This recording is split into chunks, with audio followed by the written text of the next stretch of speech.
Mara Tony! Mara Tony! Ikaw, anong trip mo?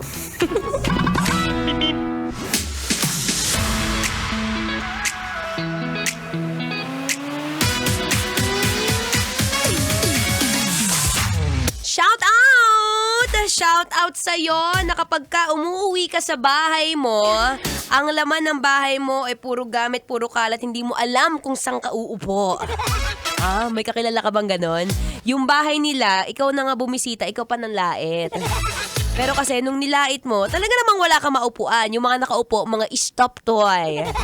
Buti sana kung yung stop toy bagong laba. Pero ay, pag inamoy mo, ay talagang mababa. Hatch! Mababahin ka. Anyway, nagbabalik po ang inyong kadaldalan. Daldalerang atleta DJ Mara Tony. At kanina nga nabanggit ko, since nandun pa rin naman tayo sa Holiday Blues. Holiday Blues! Kung saan medyo yung iba, wag ka na magkaila dyan, hindi pa masyadong nakafocus sa mga trabaho. At meron ding iba ngayon, work from home. Merong ibang estudyante, hindi pa pumapasok. Lalo na ngayon dahil it's the Feast of Nazareno. Maraming bagay o maraming tao ang nasa bahay lang. Pero minsan, mapapaisip ka, teka lang, gusto ko bang tumambay sa bahay? O parang sa labas na lang? Ang kalat So ayun, minsan, kanina nabanggit ko na kapag ka ikaw ba yung klase ng tao na trip mag-hoard ng gamit o yung mas trip mo kapag ka minimalist. Alam mo, masasabi mong hoarder ka kapag ka yung mga bumibili ka sa supermarket, pati yung mga resibo noong mga 2013, tinatabi mo pa. O kaya naman, isa ka ring hoarder kapag ka alam mo yung mga shoebox mo, nasira na nga yung sapatos, tinatabi mo pa. O kaya naman, meron ding ibang mga gamit na feeling, hindi, bigay to sa akin ng crush ko nung high school senior citizen ka na, nandyan pa rin yan.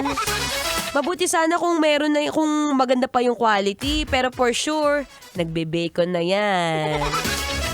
O yun, sign of hoarding.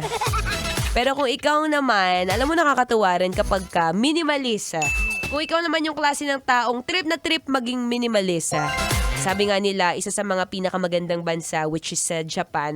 Nakakatuwa kasi pag nanonood ako ng kanilang mga a day in a life, yung gamit nila mga 5 lang. Isang sopa, isang lutuan, isang tabo, isang sabon, hinati pa sa gitna para daw yung kalahati, panghugas ng puwit. Tapos yung isa kutsara, yun lang. Sabi ko, ang taray ng mga minimalist, maluwag sa bahay. Pero minsan, kapag ka minimalist ka, kung may kailangan ka, sinong tatawagin? Kapitbahay.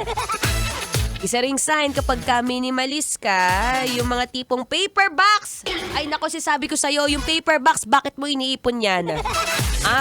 Pwede mo namang magamit, oo, gets naman. Pero yung paper box o kaya yung mga paper bag na alam mong mahuna na yung hawakan, tinatabi mo pa. Sabi mo kasi, gusto mo maganda yung design. Pero pag minimalist, wala, tapon agad yan.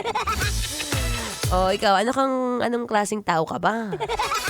Ikaw ba yung mahilig mag-hoard pa rin o yung mga sentimental value kinembot talaga namang hanggang 2026 dadalin mo?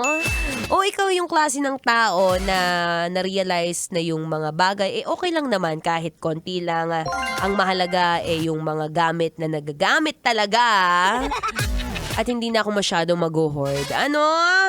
Kaya naman shoutout natin. Hindi ko alam, mamaya tatanong ko sila off-air.